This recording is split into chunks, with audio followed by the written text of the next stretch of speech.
Hi everyone. Tonight's story begins with something that feels almost ordinary. A knock at your door. You're at home alone, maybe cooking dinner, maybe reading. The sound is sharp but polite. When you open it, there's a man you've never seen before. He says he's your downstairs neighbor, something about your bathroom leaking into his apartment. He just needs to take a quick look. You might think no big deal, but let's be honest, most of us wouldn't let a stranger walk in. Then again, sometimes politeness wins over caution, and in rare, horrifying moments, that simple choice changes everything. In today's case, the people who opened that door never got the chance to close it again. Between late 1993 and late 1994, the city of Shenyang in northeast China became the hunting ground for a man whose crimes were as brutal as they were methodical. He didn't smash windows or break down doors. Instead, he relied on deception, a friendly face, a harmless excuse to step into the lives of his victims. And once he crossed the threshold, there was no turning back. This wasn't just one tragic crime. It was a string of murders spaced over months, all with chilling similarities. Women alone in their homes. No signs of forced entry. Valuables gone. And perhaps most disturbing evidence suggesting the killer stayed for longer than anyone would want to imagine. What's even more unsettling is how close he sometimes was to being caught, and how easily he vanished back into the city. So the question I can't help but ask is this: what if the person knocking on your door wasn't there to borrow sugar, but to take everything, even your life? The first murder struck on the evening of November 11th, 1993. It was just past 6:30 p.m. when Hao Wei, a young newlywed, came home from work to the small fifth-floor apartment he shared with his wife, Chen Dong. At first, the door didn't open. He assumed she was out and used his own key. But the moment he stepped inside, a sharp chemical odor hit him. Gas. He rushed to the kitchen, saw the gas line had been pulled from the stove, and knew instantly something was wrong. Turning toward their bedroom, he noticed a blanket on the bed that seemed oddly shaped. When he pulled it back, his world collapsed. Chen Dong was lying motionless, unclothed, her legs hanging over the edge of the bed. There were deep wounds to her neck and blood pooling beneath her. The gold jewelry she always wore gone.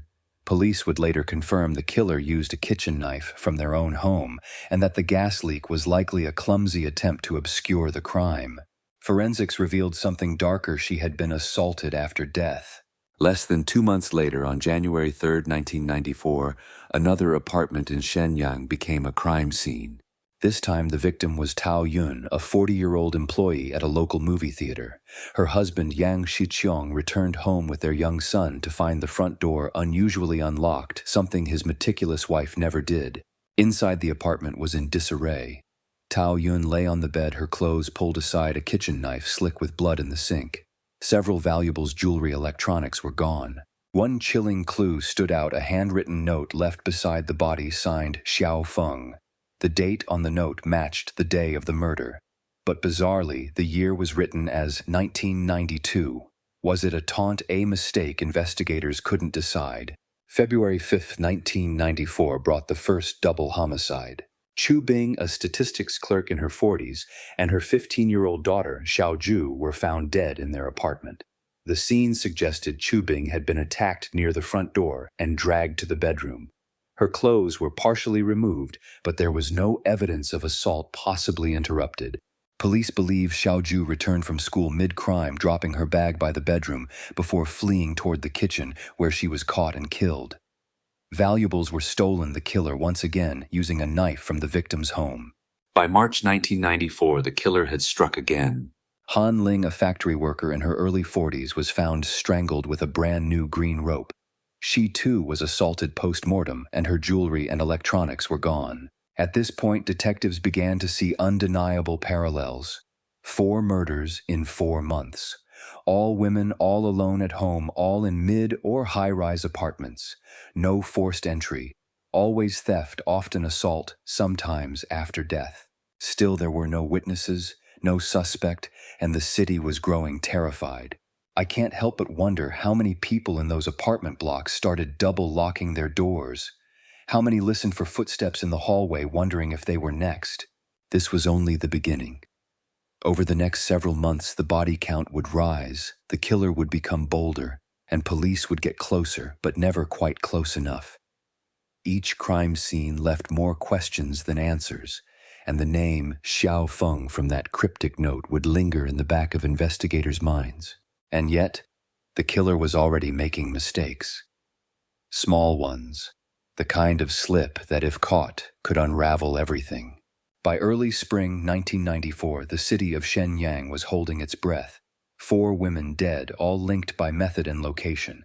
The forensic team mapped each scene and found they clustered in a narrow area in the western districts, a comfort zone where the killer felt safe. The murders of Han Ling and Chu Bing introduced a disturbing signature, a brand new green nylon rope used to strangle victims. Smooth and unfrayed, it was likely bought specifically for the crimes. The rope was often left behind, suggesting either arrogance or carelessness. Every scene repeated the same elements entry without forced damage. Kitchen knives from the victims' homes used as weapons, valuables missing, and evidence of either an interrupted assault or post-mortem violation. At Tao Yun's apartment, a partial bloody fingerprint was lifted from a New Year's greeting card beside the body, but it matched no one in police records. This indicated a suspect with no prior criminal file or someone adept at staying invisible. Behavioral profiling suggested a man in his mid-20s to early 30s, physically strong, skilled in close-range attacks, and capable of manipulating strangers into opening their doors.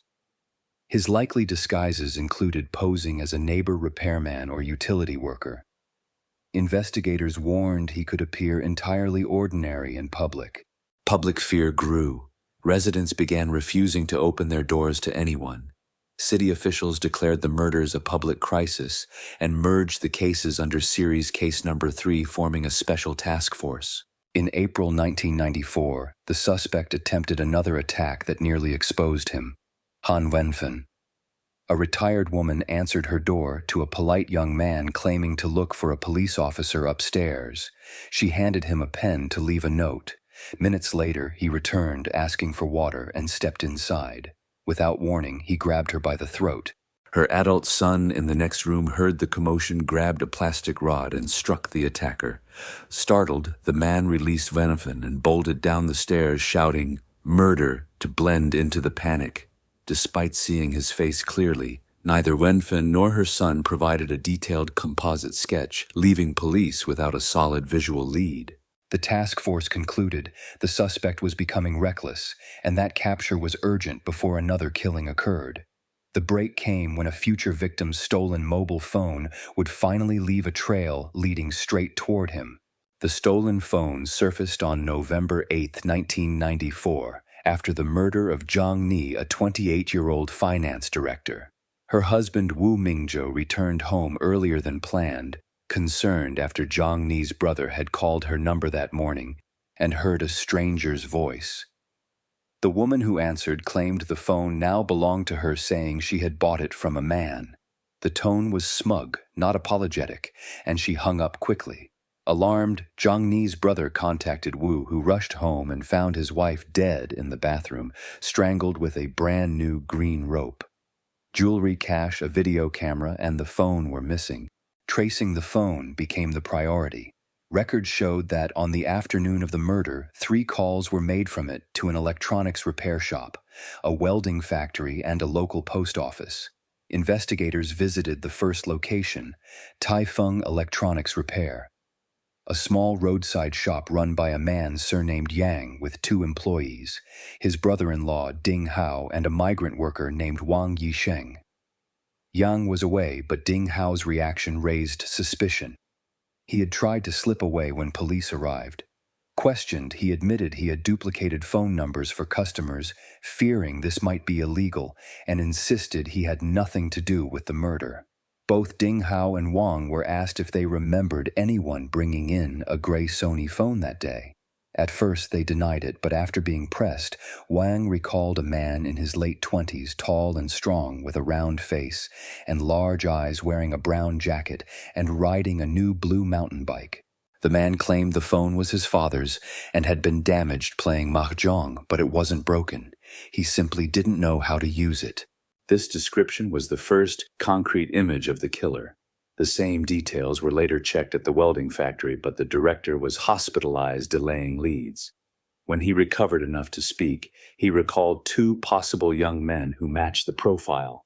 Their fingerprints didn't match any from the crime scenes, but one detail stood out. An employee named Bao Bing mentioned he had given the factory's business card to his cousin, a 24-year-old named Fan Xiaofeng. The name hit the investigators like a lightning bolt. The unusual coincidence was that the note left at Tao Yun's murder months earlier had been signed Xiao Feng. It was too precise to ignore. Fan lived with his father after their old home was demolished, both addresses falling squarely within the killer's hunting zone. When police visited Fan's home, they learned he had been away for some time. His father provided an old photograph, but when shown to Wang and Ding at the repair shop, both said it didn't look like the man they met. Still, suspicion grew. Fan's stepmother and half-sister eventually handed over gold jewelry, a watch, and other valuables Fan had given them. One victim's husband identified a necklace with a unique Buddha pendant as belonging to his late wife Han Ling. Another item, a Veda watch, matched one worn by Chen Dong before her murder. With these items confirmed as stolen property, the task force knew Fan Xiaofeng was their man. His family insisted they didn't know where he was, but his half-sister gave them a pager number he sometimes used. Further questioning of his girlfriend, Xia Wanzhen, revealed that he had recently mentioned traveling to Dandong or Jianping. Police suspected this was either a decoy or a short trip given his lack of funds and strong ties to the area. Surveillance was placed on both Fan's family home and Xia Wanzhen's apartment. On November 26th, as Xia stepped out to collect water, she spotted a tall, anxious figure approaching. She whispered to the officer inside, "He's back." Two plainclothes officers concealed themselves behind the door. Fan knocked cautiously and peered through the opening, only to be yanked inside by Detective Wang Dongyang, who slammed him to the floor and locked the cuffs. Fan's blood type matched samples from the crime scenes. His shoe prints matched impressions found at the murders of Miao Yuru and Chen Dong. With him in custody, the year-long reign of fear had ended. The challenge now was to get him to talk, and to prove in court what investigators already knew, that Xiaofeng was more than just a name. On a note, it was the man behind 9 murders. Fan Xiaofeng was taken to the Shenyang Municipal Detention Center under maximum security. In his first interrogation, he refused to answer questions about the murders, claiming he was ready to leave this world and that nothing the police did would matter. In the second session, faced with the mounting forensic evidence and the pressure of cross-examination, he began to talk. He admitted to targeting women he perceived as living alone, following them to their apartments, then creating excuses to gain entry, posing as a neighbor, a maintenance worker, or a building inspector. If they let him in, he would kill first to avoid trouble, then take valuables, and in several cases assault the body afterward. He confessed to 9 murders committed between November 1993 and November 1994. His accounts of the attacks matched the forensic timelines and scene evidence. He described using the victim's own kitchen knives when possible and bringing along the green nylon rope as a backup method. After killing Han Wenfen's neighbors and escaping her son's intervention, he said he became more cautious about choosing apartments without other occupants present. The prosecution presented physical evidence directly tying Fan to the crimes. Jewelry and electronics recovered from his family and girlfriend's shoe prints, identical in size. Tread pattern and distinctive wear marks to those found at multiple scenes, and fingerprints matching those taken from the Tao Yun and Miao Yuru murders. Blood type O from biological samples at several scenes matched his. The green rope found at Han Ling's and Zhang Ni's scenes matched fibers found in Fan's personal belongings. The trial was held at the Shenyang Intermediate People's Court and presided over by Judge Yang Xiaowei, who faced the task of reading charges covering 9 counts of intentional homicide and multiple counts of robbery. Witness testimony came from family members of victims' forensic specialists and the survivors who had crossed paths with the killer. The survivor accounts were especially damning, confirming his ability to manipulate strangers into letting him in and his physical strength in overpowering them. Fan showed little visible remorse. When asked by the court if he had anything to say to the victims' families, he remained silent. His only consistent statements during proceedings were logistical details of his crimes, given in a matter-of-fact tone. The prosecution argued this lack of empathy underscored the extreme danger he posed and the need for the maximum penalty. Public interest in the case was intense. For over a year, the city had lived in fear, women altering daily routines, families double-locking doors in high-rise buildings. The trial became a form of collective closure, each new piece of evidence a confirmation that the man in the dock was responsible for the atmosphere of terror. On January 18, 1995, the court delivered its verdict. Fan Xiaofeng was found guilty on all counts of murder and robbery, stripped of his political rights for life, and sentenced to death.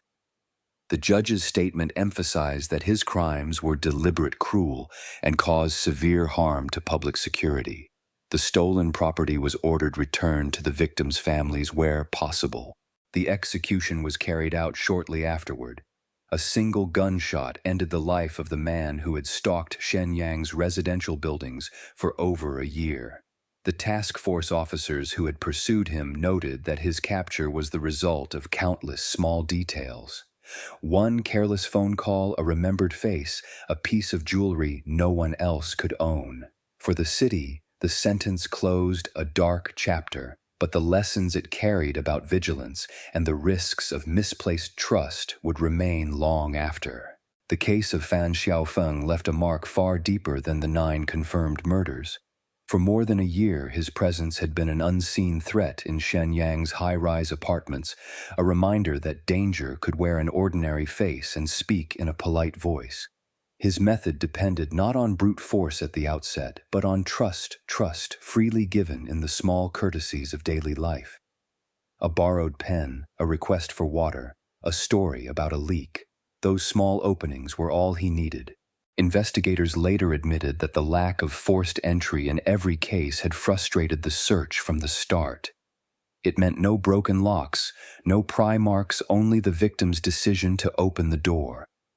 In several instances, neighbors recalled seeing nothing unusual in the hours before a murder, reinforcing the idea that the killer could blend in seamlessly, moving through hallways without raising suspicion. The arrest did more than remove a dangerous man from the streets. It exposed the fragile assumptions many people carry about safety at home. For women living alone in particular, the case became a cautionary tale. Police began urging residents to verify identities before opening their doors, to treat even familiar-seeming faces with caution, and to remember that politeness should never outweigh self-protection. Fan's confessions also opened difficult conversations about the psychology of violence. His background was unremarkable, no serious criminal record, no widely known history of abuse or instability. Yet within a short span of time, he committed a series of murders with increasing confidence. Whether his violence was the result of innate cruelty, opportunity, or some deeper psychological fracture remained unanswered. What was clear was that the escalation followed a pattern common in repeat offenders, each crime building on the last, each success reinforcing his belief that he could not be caught. For the families of the victims, the trial and execution provided a measure of justice, but not closure. Some spoke of the lost potential. The young lives ended before they had the chance to grow, the mothers who would never see their children graduate, the ordinary days that could never be reclaimed. Others focused on the importance of the community's role in solving the case, acknowledging the witnesses and workers who remembered small details that ultimately helped identify the killer. The police task force disbanded after the verdict, but the internal reviews of the investigation became training material for future detectives. The emphasis was on how small breaks like tracing a stolen phone could become decisive turning points. Officers also recognized the missed opportunities, such as when surviving witnesses did not provide full descriptions out of fear or shock. The city moved on, but the case remains a reference point in discussions about home security, criminal profiling, and investigative persistence. In the years since Shenyang's neighborhoods have changed, security cameras are more common, door intercom systems more advanced, and public awareness campaigns more direct. Yet the central lesson endures: the most dangerous threats often arrive without warning and without obvious force. In the end, Fan Xiaofeng's crimes left behind more than grief and fear. They left a question that can't be answered in court. Are such killers born with the intent to harm, or shaped by choices and circumstances until the line between thought and action disappears? Perhaps the better question is how society can recognize and stop them before they knock on another door. What do you think? Does evil grow in the dark until it steps into the light, or is it always standing there, waiting for someone to let it in?